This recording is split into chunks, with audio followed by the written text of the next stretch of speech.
नमस्कार मित्रों, याद है ये मानव को देखिए, पहले सुसाइड कर लिया इसने बीवी से तंग आके। अतुल सुभाष, याद है? याद नहीं होगा, फोटो देख के याद आया होगा।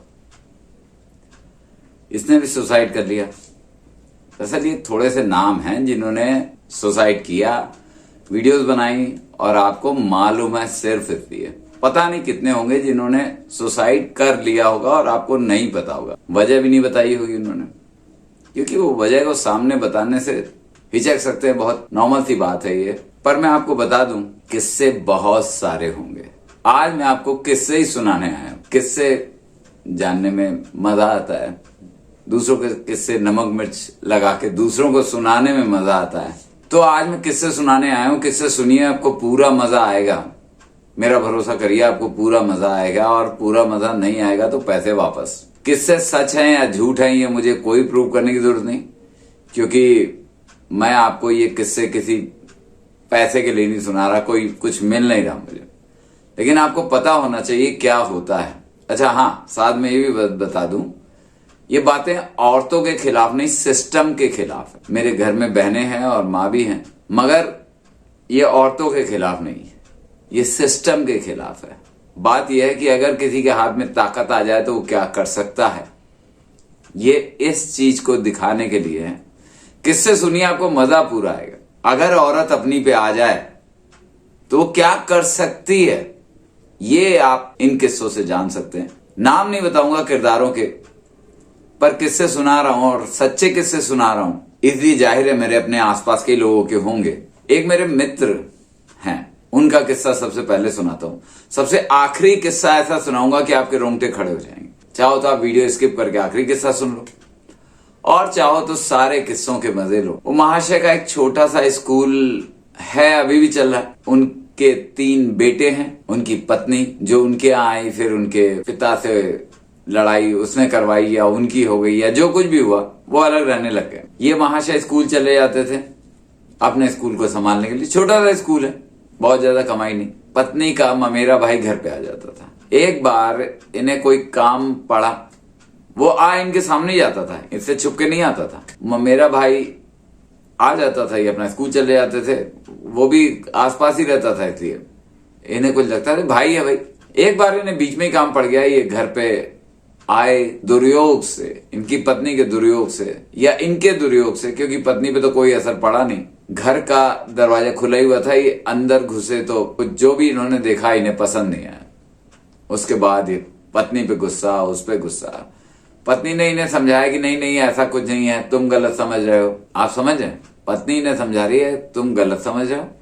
पहली बात तो मेरा किसी से कोई गलत रिलेशन नहीं है, और दूसरी लाइन उसने कही, मान लो मेरा गलत रिलेशन है तो तुम क्या कर लोगे, और क्या कर लोगे वाली स्थिति तो सारे ही मामलों में आ जाती है।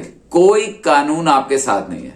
अतुल सुभाष याद है? अतुल सुभाष के ये देखिए, ये है उनके ससुराल वाले। इन पे कुछ नहीं हुआ, कोई कार्यवाही कुछ नहीं हुई। घर छोड़ के भाग गए थे, वो भी प्रेस के डर से। बाद में ये वापस आ गए। ये एक आध दिन के लिए जेल या थाने में भी रहे, वहां से छूट के आ गए। इन पे कुछ नहीं हुआ, ये मजे में है और कुछ होता भी नहीं, क्योंकि अतुल सुभाष ने तो सबसे पहला जो आरोप लगाया था वो जज पे और जज के पेशकार पे था। कौन नहीं जानता कि पेशकार जो जज से 10 कदम दूर बैठा होता है, ये तारीख डालने के, आपकी मनचाही तारीख देने के, केस टालने के, सब चीजों के पैसे लेता है। खुला पैसा लेता है, जिससे जो कर मिले कर लो। और हर पेशकार लेता है, और हर अदालत में जहां पे गीता की सौगंध खाओ, मैं सच बोलूंगा, कुरान की सौगंध, वहां पे ये सारा झूठ जज की आंखों के सामने चलता रहता है और चलता रहेगा। आप कहां शिकायत करोगे पेशकार की? जज से। जज के सामने तो रिश्वत ले रहा है। खैर चलिए, ये किस्सा दूसरा है। तो मित्र जो थे, उसके बाद उनकी पत्नी धीरे धीरे मैके ज्यादा जान लगी। मैके वालों को उसने काफी पैसा उधार दिलवा दिया इनसे। वो उधार नहीं था, वो नगद ही था, क्योंकि वो इन्हें कभी मिला नहीं। और ये जो धारा है दहेज की, ये किसी हालत में आदमियों के साथ नहीं है। मुझे एक वकील ने बताया धारा केवल 7 साल तक ही लगाई जा सकती है, शादी के बाद 7 साल तक। मतलब 7 साल तक तो खौफ है। लेकिन मैं आपको बता दूं, मैंने लोगों को 10-10, 15-15 साल बाद ये धाराएं लगाते देखा है, दहेज की धाराएं। मैंने ऐसी औरतों को देखा है जिन्होंने पतियों के रहते दूसरी शादी कर ली, पति भटका फिरा, पर औरत का कुछ नहीं हुआ। हाँ, बहुत सारे ऐसे आदमी देखे हैं जिन्होंने ऐसी हरकत करी और वो मुसीबत में आ गए। तो ये मित्र हमारे, जैसा कि मैंने कहा, फिर पत्नी अपने मैके ज्यादा जाने लगी। एक बार नैनीताल घूम के आई मैके में रहते हुए, इनके बच्चों ने इन्हें बताया कि मामा भी साथ गए थे, और धीरे धीरे इनकी जिंदगी बर्बाद हो गई। पत्नी इनसे अलग हो गई। अभी तक इन पे मुकदमा चल रहा है। ये जो आत्महत्याएं होती ना, मुकदमे में एक और पॉइंट ये है कि आप मुकदमा, औरत अगर आप हैं तो आप मुकदमा अपने शहर में चलाएं। पति वहां से 500 किलोमीटर दूर रहता है, वो उसकी सरदर्दी है। अपने शहर में चलाएं, जिस शहर में चाहें आप चलाएं, पति को वहां आना पड़ेगा, आपको कहीं जाने की जरूरत। तो मुकदमा चलता रहा। बच्चे इसे अपने बाप से बागी हो गए, चले गए। हजारों रुपया ये मुकदमे में खर्च कर रहा है, और अभी भी इसके सर पर तलवार लटकी हुई है कि पत्नी को हर्जा दो, खर्चा दो, महीने का खर्चा दो। उसकी अपनी अपनी आमदनी नहीं है इतनी, लेकिन उसके सर ये सबसे बड़ी मुसीबत पड़ गई आके, और इसी तरीके से पड़ गई। दूसरा किस्सा मेरे छोटे भाई जैसा है, मित्र है, छोटे भाई जैसा भी है। उसका किस्सा बताता हूँ। पुलिस में नौकरी करता है वो। यहाँ पे मैं आपको बता दूं कि आप पुलिस में हैं, आप कहीं हैं, कोई फर्क नहीं पड़ता। आपकी ताकत इस कानून के सामने हार जाएगी, ये बता दूं। सिपाही है पुलिस। उसकी शादी से पहले एक छोटा सा खटका मुझे लगा था। जब शादी होने वाली थी तो ससुरालियों ने उसके बताया कि उसकी बीवी के पास, यानी उनकी बेटी के पास, कोई मोबाइल नहीं है। ये बात उसे बड़ी अजीब सी लगी, मुझे तो बहुत ज्यादा अजीब लगी, मगर खैर वो तो शादी के रंगीन सपनों में खो हुए थे, शादी उन्होंने कर ली। शादी के बाद भी पता नहीं लगता। पता कैसे लगा? पता ऐसे लगा दोस्तों, इनको कुछ दिन के लिए सर्विलांस की ड्यूटी पर रखा गया, और इनको यह अधिकार दिया गया कि लोगों के फोन टेप करो, लोगों की बातचीत सुनो, संदिग्ध लोगों की। सर्विलांस में ये होता है। इन्होंने जस्ट फॉर फन कि मेरी पत्नी क्या बात करती है, इन्होंने अपनी पत्नी के फोन को भी सुनने की कोशिश करी। सुनने की कोशिश क्या करी, इनके कान में पिघला शीशा पड़ गया, पिघला शीशा। इनकी पत्नी, जो बात पत्नी अपने पति से नहीं करती, वो अपने ममेरे मौसेरे भाइयों से कर रही थी। अब इन्हें समझ में आया कि उसके पास फोन क्यों नहीं था। उसके बाद इन्होंने ये रिश्ता तोड़ने की कोशिश करी। वही हुआ, दहेज का केस हो गया, भागे फिर रहे हैं, केस चल रहा है। पुलिस में नौकरी करते हैं, लाखों का रुपया दिख रहा है, लाखों रुपया देके ही ये छूटेंगे।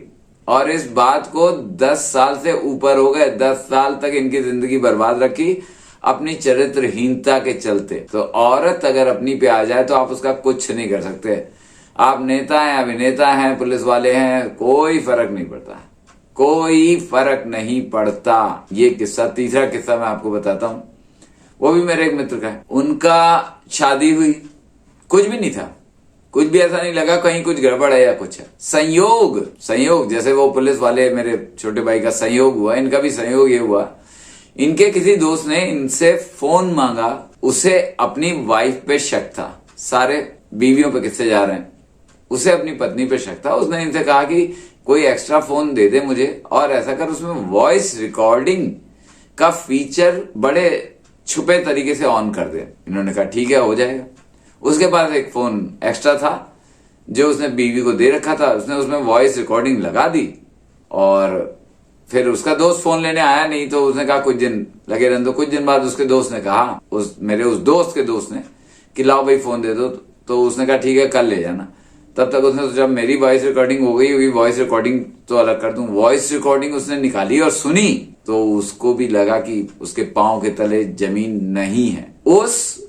उनकी पत्नी का चक्कर, उनकी पत्नी का रिलेशन अपने मौसा के साथ चल रहा था। अपने मौसा, सगे मौसा के साथ रिलेशन में थी वो, और उस वॉइस रिकॉर्डिंग की वजह से किस्सा बस लंबा चला। पैसा देना पड़ेगा, तुमने दहेज मांगा है तो पैसा देना पड़ेगा। अदालत ये नहीं देखती कि दहेज अगर मांगा जाए, थोड़ा सा लॉजिक होता है ना, दहेज मांगा जाए तो मौके पे मांग लिया जाए। वो आदमी जो आपको ले आया ब्याह के घर में, अब आपसे दहेज मांगेगा, शादी के पहले मांगेगा दहेज जो मांगना होगा।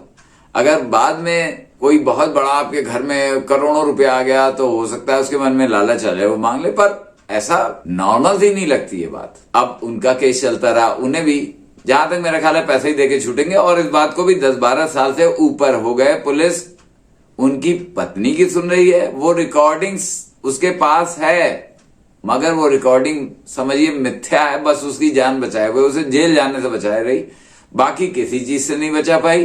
पुलिस की नजर में ये दोषी हैं, ये दहेज मांग रहे हैं।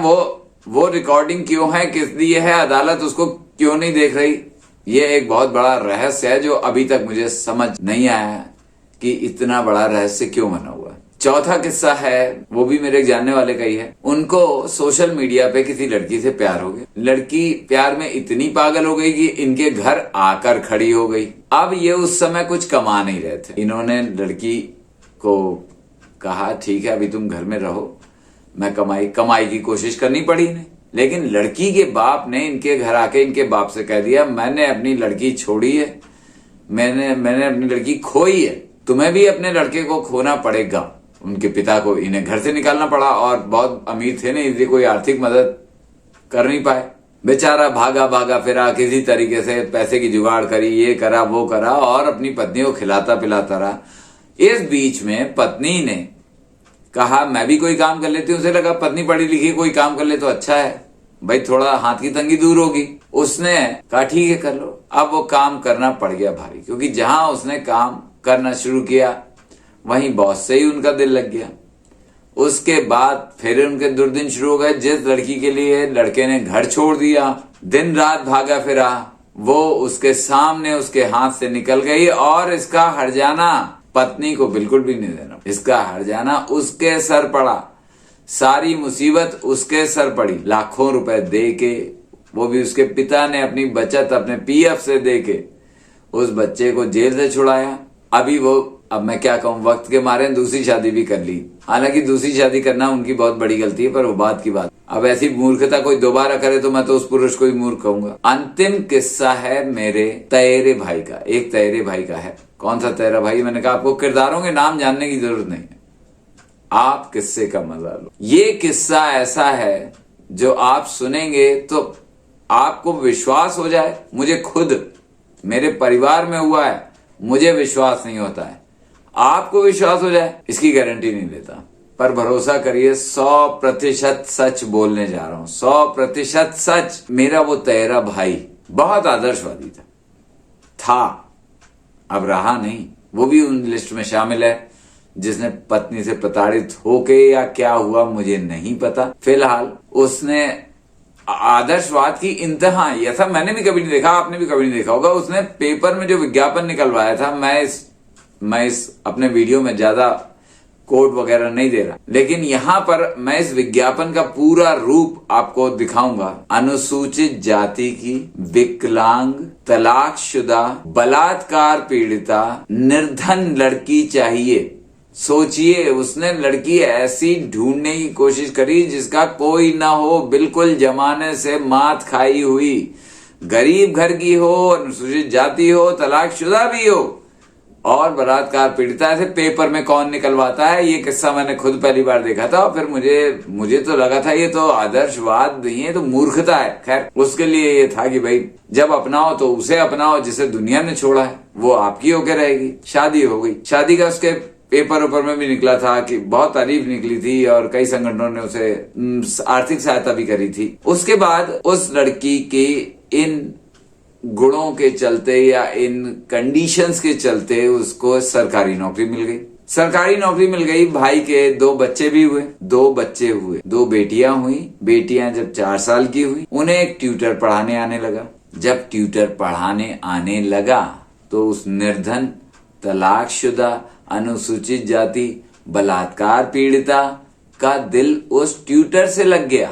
उस ट्यूटर से दिल लग गया, कोई बुराई नहीं, ट्यूटर से दिल लग गया और वो उस ट्यूटर के साथ रहने लगी। इधर खोज खबर हुई भाई कहाँ गया। भाई कभी कभी उससे मिलने आता था, मगर भाई उसे अपने रास्ते का रोड़ा लगने लगा। कभी हम उससे पूछ लेते थे भाई का क्या हुआ, भाई आया, मगर फिर उसने भाई के बारे में कहने लगी मुझे नहीं। और आप विश्वास मानो, आज तक मुझे नहीं पता मेरा भाई कहाँ गया, कौन, वो मरा भी कि नहीं मरा, वो उसको क्या हुआ, वो जिंदा है कि मरा है कि उसे मार डाला गया है, कुछ नहीं पता। तो ये एक इंतहा थी, एक्सट्रीम केस था जो मैंने अपने जीवन में अपने ही घर में देख। तो दोस्तों अभी ऐसे बहुत सारे किस्से आएंगे, किस्से होंगे तो बहुत ज्यादा, जैसा कि मैंने पहले भी आपसे कहा, मगर आपकी आंख के सामने बहुत थोड़े से आएंगे। समझिए 8-10 हजार में एक किस्सा आता होगा जब इंसान सामने दिखा के, वरना वो अपने परिवार के लिए, अपने परिवार की बदनामी ना हो, मेरे मरने के बाद मेरी ये बात ना उठे कि